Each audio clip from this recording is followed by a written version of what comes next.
Look at this. That's Earth. That's home. No borders, no divisions. Just one fragile planet spinning in space.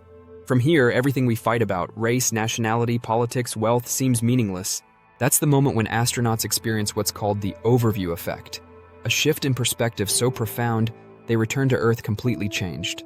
They realize how small we are, yet how connected everything is. They see that every decision we make, every action we take, ripples through this tiny planet we all share. But here's the thing. You don't need to be an astronaut to experience this shift. You just need to change the way you see the world. And today, I'm going to show you how. The overview effect. A cosmic wake-up call. Imagine you're looking down at Earth from space. You don't see countries.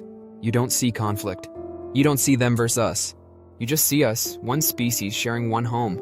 This realization changes people. Astronauts like Edgar Mitchell, who walked on the moon, described it as an explosion of awareness, a sudden understanding that everything is connected. Many return to Earth and dedicate their lives to sustainability, peace, and global cooperation. Because once you see the world this way, you can't unsee it. Now I get it. Most of us aren't going to space anytime soon, but we don't need to. The overview effect isn't about where you are. It's about how you think. Every time you step outside and breathe the air, you're connected to someone on the other side of the planet doing the same thing. Every piece of plastic you throw away, every gallon of water you use, every meal you eat, it's all part of a massive, interconnected system. And once you start seeing your choices this way, you start making different choices. You stop thinking in terms of my neighborhood, my city, my country, and start thinking about our world. Ubuntu, you are because we are. While the overview effect shifts our perspective, Ubuntu shifts our relationship with each other. It's an ancient African philosophy that teaches, I am because we are. Think about it. No one succeeds alone. The person you are today is shaped by your family, your teachers, your friends, your experiences. Even the simple act of eating breakfast was only possible because of hundreds of people you'll never meet.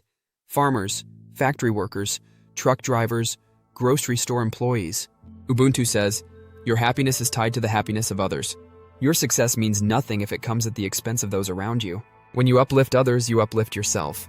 But in today's world, we're told the opposite. Be self-made. Be independent. Look out for yourself. And yet, the people who live by those rules are often the ones who feel the most alone. Think of a basketball team. If one player only cares about their own stats, they might get some points, but they won't win games. But if the whole team works together, everyone wins. That's Ubuntu. So what does this mean in real life? It means choosing community over competition, supporting local businesses instead of mega corporations, helping a coworker instead of seeing them as a rival, celebrating someone else's success instead of feeling threatened by it. Because at the end of the day, we thrive together, or we don't thrive at all. The golden rule, the hardest, most important rule to follow. We've all heard it. Treat others the way you want to be treated. Sounds easy, right? But if that were true, the world would look a lot different. The truth is, kindness isn't weakness. It's a superpower. Every interaction you have, every conversation, every argument, every moment of frustration is a chance to make the world better or worse. You don't control the world, but you do control the world of the people around you. Imagine you're at a coffee shop and the barista gets your order wrong. You have two choices. Snap at them, making their day worse, or show a little patience, making their day better. Your reaction ripples outward. Maybe your kindness changes their mood and they pass it on to the next customer, and that customer carries it home to their family.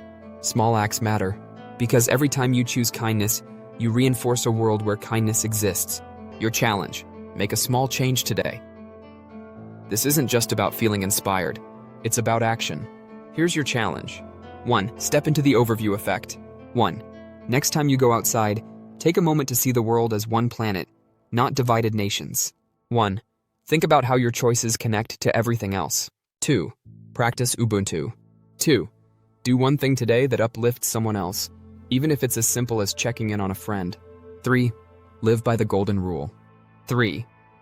Before reacting to someone, ask yourself, if I were in their shoes, how would I want to be treated?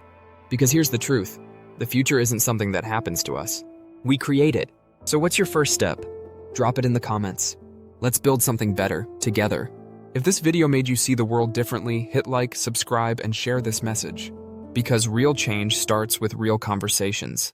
And this is just the beginning.